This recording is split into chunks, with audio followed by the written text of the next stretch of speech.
You guys cover some very serious topics and really do some wonderful research into the darker aspect of the human existence, and especially what the power elites are doing to kind of shape reality to their liking. Philip, your article started out with a very compelling sentence. Luciferianism constitutes the nucleus of the ruling class religion. Can you elaborate on that? What exactly do you mean by that? Sure. Well, as you know, this conspiracy, we can really trace its philosophical lineage back several thousands of years, all the way back to Babylon and to Nimrod. And it's from Nimrod and from the Babylonian priesthood and the mystery religions that spread throughout Mesopotamia that we pretty much find the core belief system that has made its way all the way to contemporary times, and it pretty much constitutes the belief system of the power elite today. It's this belief system that has really kept the conspiratorial tradition alive. This is one of the reasons that the conspiratorial tradition that down throughout the ages has been perpetuated in several different forms. Today, you know, we see it with you know, power elite organs such as the Council on Foreign Relations, the Trilateral Commission, the Bilderberg group, the neoconservative faction of the power elite.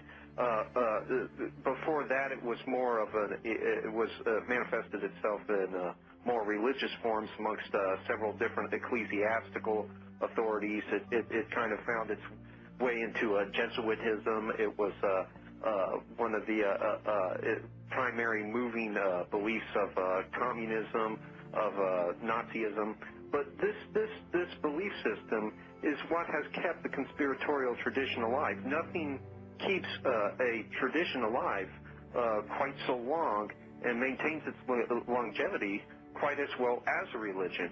You know, to give you an example, you have the Crusades. The Crusades lasted as long as they did because they were based upon religious convictions, and it's Luciferianism that really guides these people's thinking, that really guides these people in the promulgation of the different policies and ideas that they develop. It's really this that constitutes the backbone and the nucleus of every elite plan, and that is this ultimate desire for apotheosis. And if I might just add, religion is always what gives any crusade its longevity, just because it resonates in the deepest part of the human being, which is in the soul.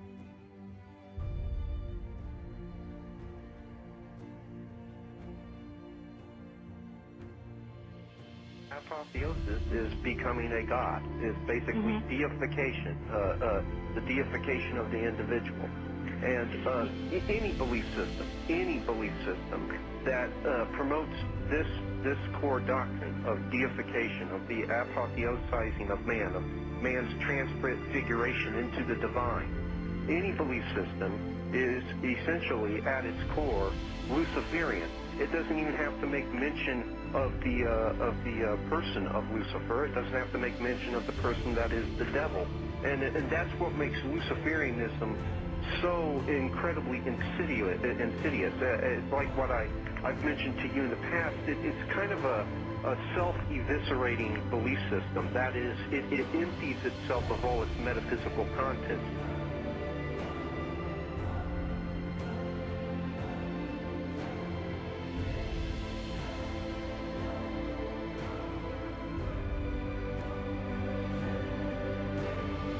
Lucifer, or Satan, is not a literal metaphysical personality to the Luciferians. Instead, Lucifer is he's a symbol. He represents the cognitive powers of man, what man has the potential to become. And God, in this belief system, which, by the way, finds its paradigmatic character in the Gnostic hypostasis myth, which is the hypostasis of the archons. God in that framework becomes a cruel, abusive, oppressive principle of superstition and binding man down from using these powers that could otherwise result in his transfiguration into the divine.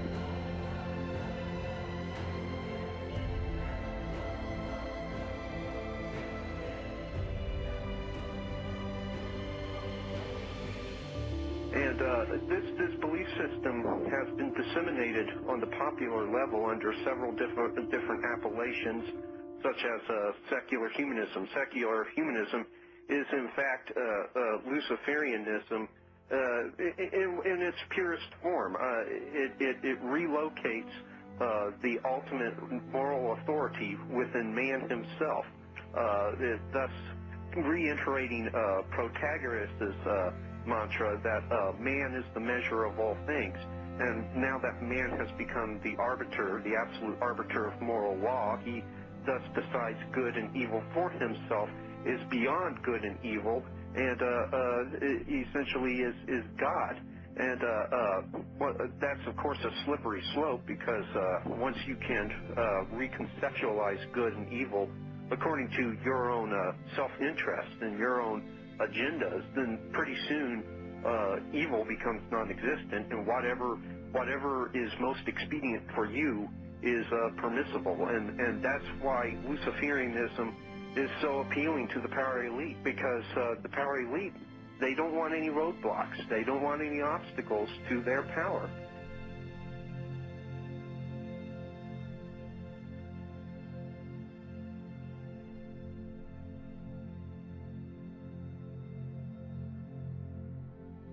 And they literally believe that eventually, through their crusade to establish one world government, through the crusade to unite all the world's economies, all the world's political systems, and then through science itself, they will transfigure themselves into the divine. They will essentially become no longer human, but will become God.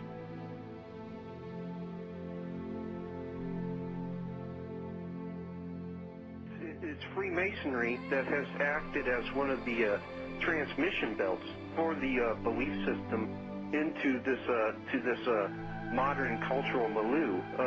Masons adhere to a mythic counterpart to the biblical account of Eden. And by the way, not every Mason, especially the lower initiates, are fully aware of the true inner doctrine. Some of them have bits and pieces, some of them have a fragmentary understanding, but only the highest initiates understand.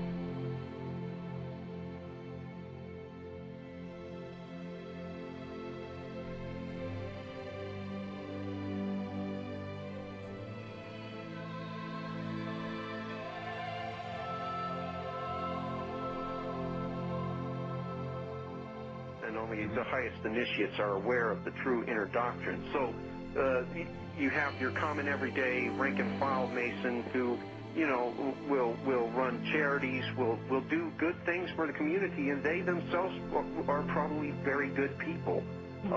But behind that veil, behind the organizational confluences that keep these people just confused and in the dark, there is this inner doctrine. And it's basically a mythic counterpart to the biblical account of Eden. They believe that humanity once inhabited paradise but fell and must regain its former glory. But the Masonic paradise was not a garden. It wasn't the Garden of Eden.